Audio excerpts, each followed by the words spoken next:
कुछ फैक्टर्स हैं जिसकी वजह से इतना बड़ा एक्शन आपको कमोडिटी बाजार में दिख रहा है। साथ ही कल शाम अमेरिकी बाजार क्यों फिर फिसले हैं और आज के लिए आपको कहां पर रखनी है नजर, इन सभी सवालों का जवाब लेकर नुपुर है हमारे साथ तैयार। Nupur, good morning. जन्माष्टमी की आपको भी शुभकामनाएं।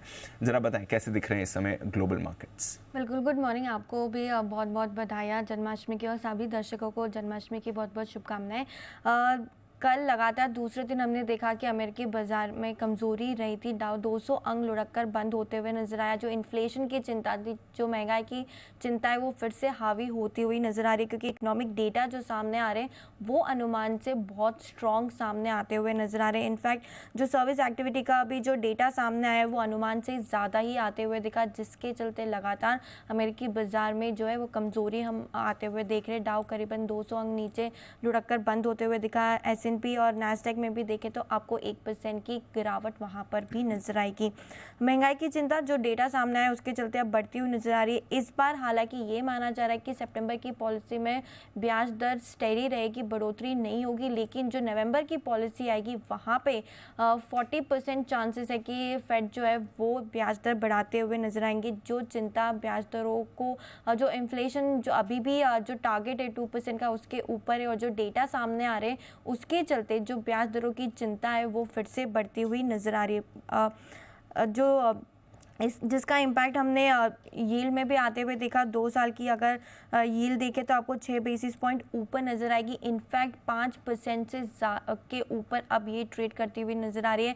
10 साल की बॉन्ड यील्ड भी देखें तो आपको वहाँ पर भी 3 बेसिस पॉइंट का जंप कल आते हुए दिखा। 4.3% के आसपास फिलहाल ट्रेड करती हुई नज़र आ रही है। तो चिंताएँ बनी हुई है ब्याज दरों को लेकर। हालाँकि इस बार स्टेडी रहने वाली है, लेकिन नवंबर की जब पॉलिसी आएगी वहाँ पर 40% ये मान के चल रहे कि जो दरें वो बढ़ाई जा सकती है। डॉलर इंडेक्स में हमने देखा एक जंप आते हुए नजर आया। 6 महीने की ऊंचाई पे आपको ट्रेड करता हुआ दिखेगा। ऑलमोस्ट 105 के पास आपको फिलहाल ट्रेड करता हुआ नजर आ रहा है। और जुलाई से देखें, मिड जुलाई से देखें तो करीबन 5.5% की बढ़त आपको डॉलर इंडेक्स में आती हुई नजर आई है। कल के ट्रेडिंग सेशन में अगर आप देखेंगे तो नैस्डैक में आपको ज़्यादा अंडर परफॉर्मेंस दिखी थी। बड़े टेक स्टॉक्स में हमने बड़ी गिरावट आती हुई दिखी है, चाहे वो एप्पल हो, एनवीडिया हो। कमज़ोरी यहाँ पर थी, 3 से 4% का कट आपको यहाँ पे दिखेगा। स्पेसिफिकली एप्पल के लिए तो रीजंस भी देखे, क्योंकि चाइना में जो बैन किए गए फॉरेन ब्रांड से रिलेटेड जो फ़ोन से, उसके चलते यहाँ पे एक बड़ा कट आते हुए दिखा था। इनफैक्ट अमेजोन के स्टॉक में भी कल 1.5% की आपको गिरावट नजर आई, और टेस्ला भी पीछे नहीं था। 2%, ऑलमोस्ट 2.5% की गिरावट आपको वो स्टॉक में भी नजर आए। तो बड़े जो स्टॉक्स है, दिग्गज स्टॉक्स में कल हमने कमजोरी आते हुए देखी अमेरिकी बाजार में। इनफैक्ट जो क्रूड बढ़ता हुआ नजर आ रहा है, ऑलमोस्ट $91 के पास जाता हुआ दिख रहा है, जिसके चलते कल अमेरिकी बाजार में जो एयरलाइन के स्टॉक्स थे वहां पर भी दबाव आते हुए नजर आया था। यूरोप की बात करें तो कल वहां पर भी कमजोरी थी। इनफैक्ट वहां पे मैक्रो डेटा भी सामने आने वाला है। आज Q2 का GDP डेटा आते हुए दिखेगा, तो वहां पर नजर रहेगी। कल का ट्रेडिंग सेशन यूरोप के लिए भी कमजोरी का ही सामने आया था।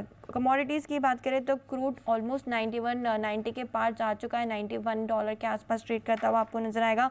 गोल्ड और सिल्वर में भी कल हमने देखा कि वहाँ पर भी कमज़ोरी आती हुई नज़र आई थी। मेटल्स में भी आपको कमज़ोरी दिखेगी, क्योंकि जो डॉलर इंडेक्स है वो मजबूती की तरफ ट्रेड करता हुआ नज़र आ रहा है, जिसके चलते कॉपर और निकल में भी आपको 2% से ज़्यादा की गिरावट कल के ट्रेडिंग सेशन में नज़र आई थी। तो इक्विटीज़ में आपको कमज़ोरी दिखेगी। सपोर्ट सिर्फ क्रूड में जो $91 के आसपास ट्रेड कर रहा है, बाकी के कमोडिटी में भी आपको कमज़ोरी ही दिख रही है नज़र। इन्फ्लेशन और जो फेड की पॉलिसी अब उस पर बनी हुई है।